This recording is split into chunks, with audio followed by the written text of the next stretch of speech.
छत्रपति संभाजी नगर से कुछ ही किलोमीटर की दूरी पर औरंगजेब की कब्र है और उस कब्र को लेकर पूरे महाराष्ट्र में राजनीति तेज नजर आ रही है। कोई नेता उसे तोड़ने की बात करता है तो कोई उस पर शौचालय बनाने की बात करता है। हमारे साथ महाराष्ट्र सरकार में मंत्री और शिवसेना के वरिष्ठ नेता संजय सिरसाट जी, उनसे हम बात करेंगे। सर, औरंगजेब की कब्र को लेकर तो बयान आपने सुने ही होंगे। कुछ लोगों ने कहा कि कार सेवक जैसा बनना पड़ेगा, उसे डिमोलिश करना पड़ेगा। आप क्या कहते हैं? देखो, हमारी स्पष्ट राय है कि औरंगजेब की कब्र यहाँ नहीं होना चाहिए। एक राजा उधर से कहीं से आया था, यहाँ के हिंदुओं के मंदिर तोड़ा है, औरतों की इज्जत लूटी है। और सबसे बड़ी बात, संभाजी महाराज की जो तरीके से उन्हें हत्या की है, आंखों में सलिया डालना, उनकी नाखून खींचना, ये जो पिक्चर है आज भी हमारे आंखों से नहीं जा रहा है। और जब भी हम वहाँ जाते, ये साइड से जाते हैं और उसकी कब्र देखे तो वो गुस्सा फिर से उमड़ के आता है। तो हम चाहते हैं वो औरंगजेब का कब्र यहाँ होना ही नहीं चाहिए, जिससे उसकी यादें क्यों यहाँ लानी चाहिए। एक क्रूर राजा। देखिए, हमने जो अच्छी चीजें हैं, ये जो जात पात की बात करते हैं उनको ये बताना चाहते हैं, जो अच्छी चीजें उसको हम एक्सेप्ट किए। यहाँ मकबरा है, उसको कोई उसके ऊपर कोई ऑब्जेक्शन ले रहा है क्या? वो भी तो मुसलमानों ने बांधी है। तो प्यार की निशानी रहे, नफरत की निशानी यहाँ ना रहे, ये हमारी सोच है। और उस तरीके से औरंगजेब की कब्र हटाना ये हमारा भी उद्देश्य रहेगा। आपकी सरकार है, किस तरह से आप लोग पहल कर रहे हैं? क्योंकि मिलिंद एकबोटे ने इस पर जब बोलना शुरू किया तो उन्हें तो इस जिले में ही आने से रोक लगा दी। आने से रोक लगा दिए। प्रशासन जो होता है ना, अब बाबरी गिर गई, वहां भी तो प्रशासन था, पुलिस थी, सरकार थी। सरकार अपनी उनकी भूमिका निभाता है, लेकिन अगर लोगों का उद्रेक अगर हो गया तो उससे रोक पाना थोड़ा नामुमकिन हो जाता है, मुश्किलें बढ़ती। और मुझे लगता है सरकार ने भी इसमें पहल करके जो अच्छी चीजें नहीं, जैसे कि आपने देखा होगा कि कोई गढ़ किले के नीचे जिनके कब्र थी वो भी निकाल दी। तो ये निकालने में कोई दिक्कत आना नहीं चाहिए, ये हमारी राय। और ये मांग हम सरकार से भी करेंगे। इस पूरे इलाके को आप स्ट्रांगली रिप्रेजेंट करते हैं पब्लिक फोरम पे। किस तरह से आप इनिशिएट लेंगे, सरकार से बात करेंगे? क्योंकि जिस तरह का आपने अभी बयान दिया है कि जब भी उस कब्र के आसपास से गुजरते हैं तो आपको गुस्सा आता है, वो चीजें रिकलेक्ट होनी शुरू हो जाती है। तो ऐसे शायद आपकी तरह और भी लोग होंगे। तो किस तरह की पहल आप करेंगे, सरकार से बात करेंगे कि इसे हटाई जाए? क्या डिमोलिश किया जाए या फिर कोई और ऐसा उपाय ढूंढ के निकालेंगे कि उसे हटा भी दिया जाए, किसी तरह का द्वेष भी सामने आए? नहीं, हमको द्वेष करने की जरूरत नहीं। अगर वो कब्र हटती है वहां से तो हमको कोई द्वेष करने की जरूरत नहीं। और देखो, औरंगजेब की कोई वो प्रॉपर्टी नहीं, ये तो गवर्नमेंट प्रॉपर्टी है। एज ए इंक्रोचमेंट ही उसको माना जाएगा, तो गवर्नमेंट ने खुद ही निकलना चाहिए। हम भी सरकार से मांग करेंगे, दरख्वास्त करेंगे कि ये जातीय में जो तनाव जो बढ़ते जा रहा है वो कम करने का है, तो कब्र हटाना बहुत जरूरी है और वो हटाना चाहिए। अभी सेशन चल रहा है, अधिवेशन का कार्यकाल चल रहा है, उस समय हम सीएम से इस बारे में जरूर बातचीत करेंगे। कल आंदोलन होने की संभावना जताई जा रही है। किस तरह का लॉ एंड ऑर्डर यहाँ पर मेंटेन रखा जाएगा? क्या वहां पर अगर कोई हिंदू समाज के लोग, हिंदू संगठन के लोग जाते हैं तो क्या लॉ एंड ऑर्डर की सिचुएशन निर्माण हो सकती है? देखो, लॉ एंड ऑर्डर की सिचुएशन होना नहीं चाहिए, इसलिए पुलिस अपने सतर्क है। एक बात सिर्फ आप देख लो, वहां कोई रोकने के लिए नहीं जा रहा। दो समुदाय आपस में भीड़ नहीं रहे। हिंदू समुदाय जा रहा है वो कब्र हटाने के लिए, तो दूसरी तरफ से मुस्लिम समुदाय आ रहा है रोकने के लिए। ऐसा कोई चित्र नहीं है। ना कोई अपने औलाद का नाम भी औरंगजेब रखना नहीं चाहता। तो इसलिए मुस्लिम समाज का उसको विरोध है ऐसा दिखाना या तो बोलना, ये गलत बात है। इसलिए जो हिंदू समाज की जो मांग है, उनको जो लगता है कि ये हटना चाहिए, तो वो टाइम सरकार ने भी उसको सपोर्ट करना चाहिए। रामदास आठवले आप ही की सरकार में हैं, केंद्र में बैठ रहे हैं। उनका कहना था कि वो एक इतिहास है, अगर हम इतिहास मिटाते जाएंगे तो आने वाली जनरेशन को पता कैसे चलेगा कि कोई क्रूर राजा था। तो उनके बयान को किस तरह से देखते हैं? देखो, उनकी सोच उनके पास है, हमारी सोच हमारे पास है।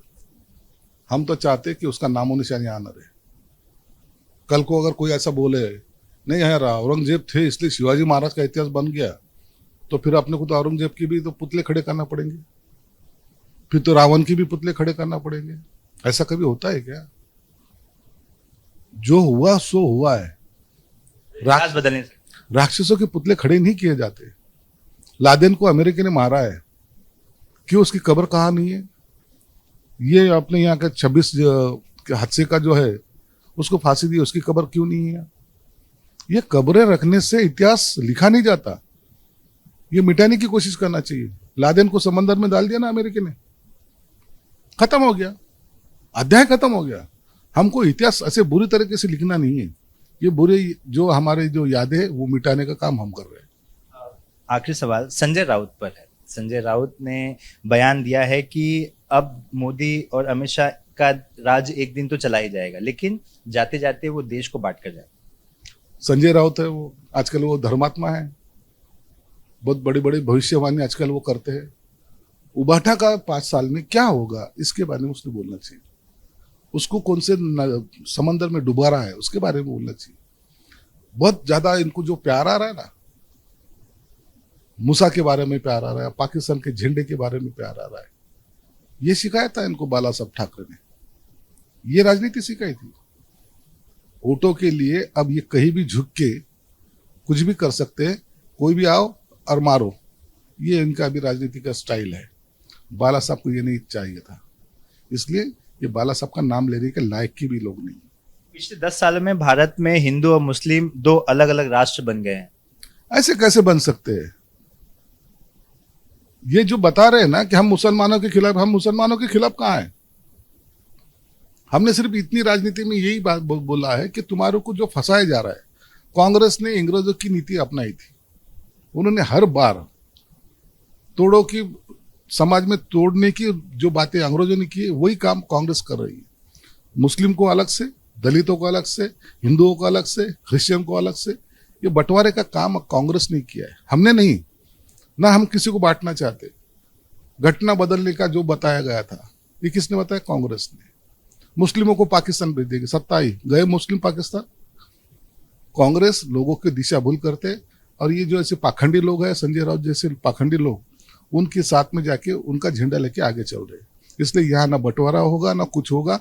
हिंदुस्तान में हर हिंदुस्तानी एक बोल के रहेगा और अच्छे से हिंदुस्तान चलेगा। शिवराय के इतिहास को बदलना, हिंदू मुस्लिमों के लिए अलग दुकानों की मांग करना, यह सब एक सोची समझी मूर्खता बता रहे हैं जो भारत को हिंदू पाकिस्तान की ओर ढकेल रही है। ये भी संजय राउत। हिंदुस्तान नहीं होना चाहिए। ये भारत की संस्कृति मिटाना चाहते हो? ये देश किसका है?